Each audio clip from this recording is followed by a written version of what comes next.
Устали много платить, жить без комфорта и оббивать пороги управляющих компаний – это «Справедливая ЖКХ» – телепроект, который работает.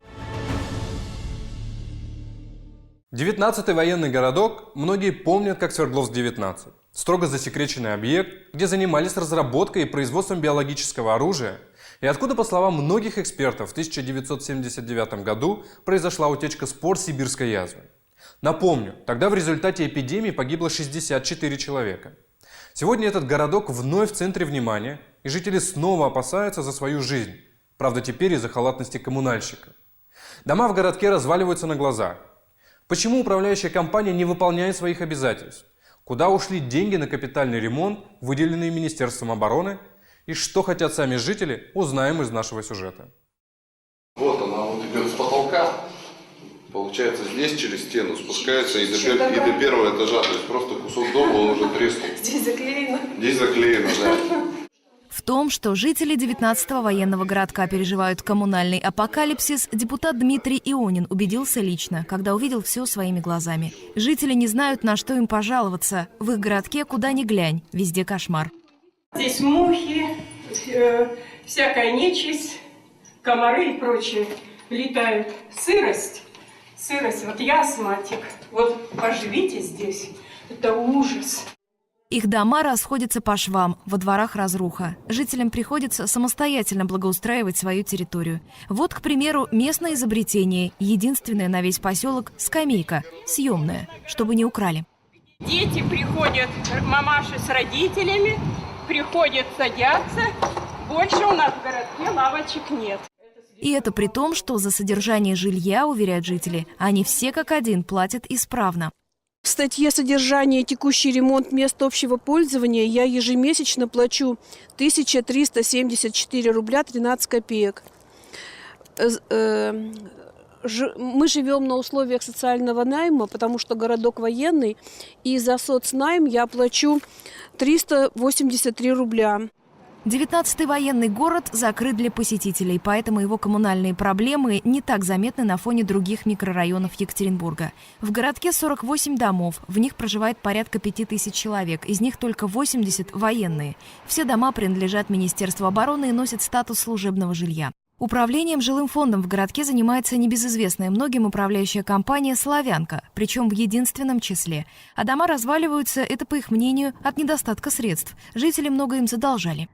На сегодняшний день нам денежных средств не хватает в связи с тем, что есть колоссальная задолженность, на сегодня 13 миллионов задолженность по военному городку 19-му.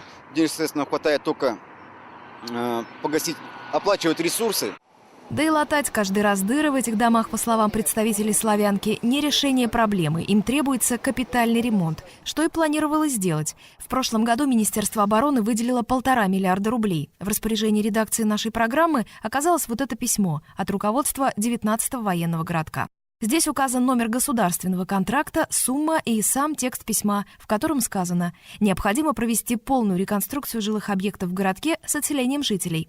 Но так как дополнительного жилья у Министерства обороны нет, дома решено не ремонтировать. А куда тогда делись выделенные деньги, остается загадкой. Длительная переписка жителей с Министерством обороны и «Славянкой» результатов не принесла. Дмитрий Ионин решил подключить тяжелую артиллерию. «Справедливая ЖКХ» организовала сбор подписей на имя коллеги депутата Александра Буркова. И вот о 19-м военном городке уже знает вся страна. Проблемы жителей обсуждают на очередном заседании Государственной Думы.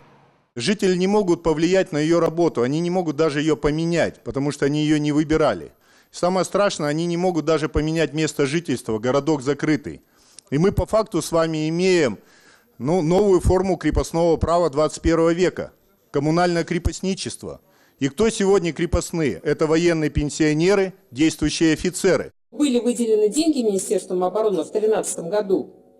Как эти деньги израсходованы, непонятно. То есть это как минимум не целевое использование средств, а может быть просто расхищение этих бюджетных средств. Я хотела бы, чтобы прокуратура разобралась с этим вопросом, потому что «Славянка» уже у нее, нарицательное имя у этой организации. Теперь 19-м военным городком займется уже Генеральная прокуратура, а в адрес руководства Министерства обороны будет направлено письмо с требованием отмены у жителей крепостного права. Ведь если управляющая компания «Славянка» не выполняет своих обязательств, а деньги, выделенные на капитальный ремонт, не доходят до адресата, проще открыть военный городок, разрешить людям приватизировать жилье и дать возможность самим выбирать управляющую компанию. К тому же, если городок станет открытым, решить проблему с капитальным ремонтом этих домов и расселением жильцов можно будет уже на месте. А пока мнение нашего справедливого депутата: Самое главное, что на сегодня удалось эту тему наконец вытащить на федеральный уровень. Вы видели, что обсуждается на уровне Государственной Думы. А это значит, что как минимум есть надежда на то, что эти 1,5 миллиарда, которые выделялись конкретно этим людям на конкретный ремонт этих домов, а это, между прочим, 30 миллионов на один дом, что эти деньги не пропадут бесследно, и у людей есть шанс получить что-то, чтобы отремонтировать вот то, что мы сегодня видим в 19-м военном городке, вот эту ужасную картину. Но на сегодня это решит проблему только частично. Самое главное – это вопрос открытия военного городка. У нас есть прекрасный пример по соседству, буквально за забором. Это 32-й военный городок, который был открыт в 2006 году, в том числе и усилиями того же депутата Буркова, который помогал в этой проблеме. И на сегодня в этом городке хотя бы у людей есть возможность действительно, приватизировать жилье, есть возможность выбирать управляющую компанию. И я по своему опыту знаю, что там достаточно активные люди, которые заставляют местную управляющую компанию работать в интересах жителей. чтобы сделать свою жизнь лучше, не обязательно ждать помощи. Это доказал житель Верхней Пышмы, который решил не дожидаться, когда отремонтируют подъезд, и сам взялся за инструменты и стройматериалы.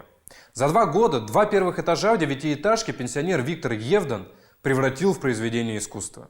Теперь стены в подъезде украшают мозаика на мотивы русских сказок. Но что самое важное, к примеру Виктора Евдана уже последовали другие жители Верхней Пышмы. Свои шедевры пенсионер из Верхней Пышмы Виктор Евдан начал создавать почти 2 года назад, сразу после того, как заехал в новую квартиру. То, что он увидел в своем подъезде, мужчину не вдохновило. Он взял в руки плитку, инструменты, и на стенах в подъезде начали появляться сказочные персонажи.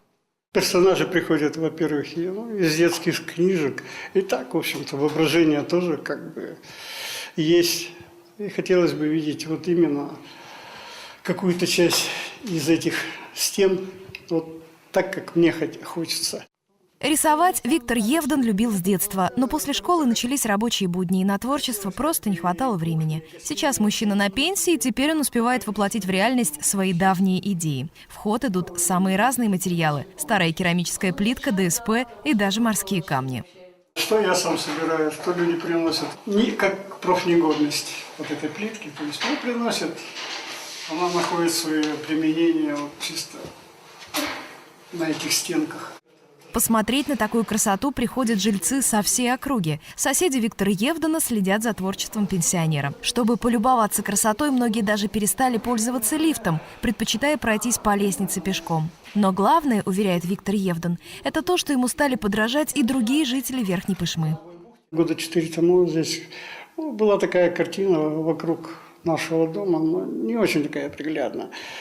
А сейчас я не хочу сказать, что здесь сюда приходят на экскурсии, вот именно в этот подъезд, но есть еще придомовая территория, то есть глядя на нее, они начинают около своих подъездов наводить порядок. Это стало заметно. Виктор Никонорович показал нам, как своими руками можно делать мир вокруг себя чуть-чуть лучше. И я надеюсь, он станет отличным примером для всех его соседей, для соседей по району, по городу, в конце концов, по всей стране. И все, заразившись его примером, станут делать мир вокруг себя чуть-чуть лучше и чуть-чуть добрее. Вслед за подъездом Виктор Евдан решил преобразить и территорию под окнами. Рядом с 9-этажкой расположился маленький дворик, в котором также живут персонажи сказок. Свои шедевры расположил и на стенах в квартире. Для Виктора Никоноровича важно, чтобы красота окружала и его, и соседей. А поэтому работы у пенсионера еще немало. Впереди еще 7 этажей. Что украсит следующую стену, мужчина уже решил.